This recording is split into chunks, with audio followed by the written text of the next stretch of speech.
This is an autobiographical look at my mom's life, Marcia Perrin.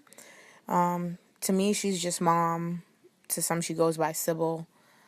But overall, I think this story will be an interesting one to tell. Marcia Perrin was born November 17th, 1959. She is the second oldest of seven children. In this photograph, you will see that there are five: Doreen, Desmond, Audrey, and Mikey.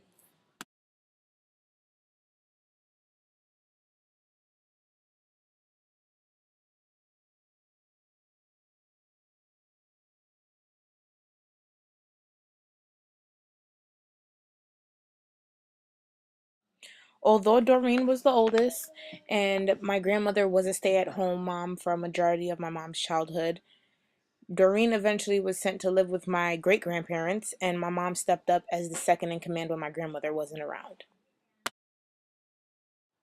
After years of raising her siblings as if they were her own children, my mom decided to look for a job that allowed her to support her household. I was after working like I think I worked at about two little menial jobs, not getting much money. One of them I think was a grocery store. My oldest sister, she was working at the Jamaica Pegasus at the time, and she saw openings, and she said, "You know what? I think you should come here because getting a job like that, the money was really good, and it was a unionized job, so the pay was stable. But it took a lot of who you knew in order to get into a place like that." And she encouraged me to come, and she said, "Listen, it's going to be tough for the first, you know, because you have to come and you have to kind of sit and wait." It was like almost like an employment line or employment office. You go, you sit, you wait, and then they choose people. You know, the more you impress them, it's the more job you'll get. And I did that for actually like 6 years. You would go sometimes and end up going back home after 2 or 3 hours after they made their pick, not working. As my mom began to develop a financial foundation in Jamaica, an opportunity presented itself that pulled her away from her At the comfort time, zone. I really didn't want to come to America.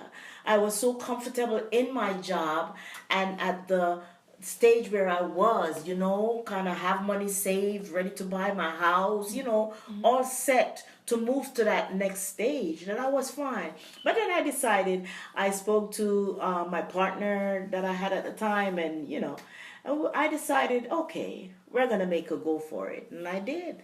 And it worked out. Inevitably, my mom's visit to America became a permanent stay.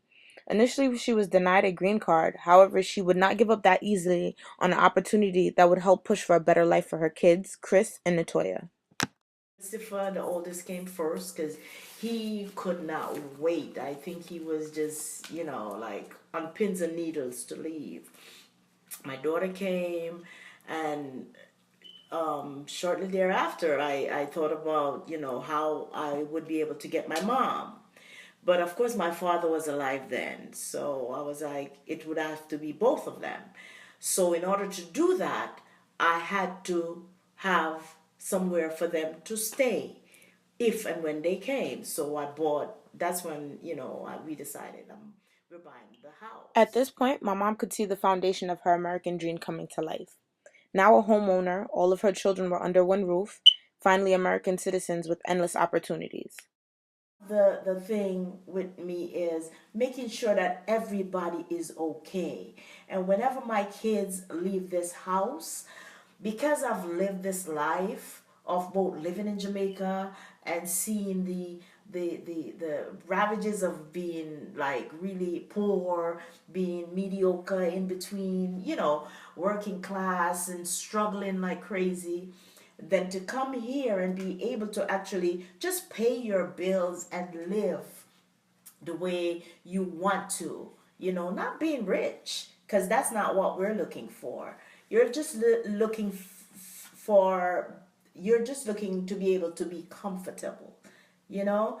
I want my kids to be able to step out in their own, you know, and that's where we are at this point in time.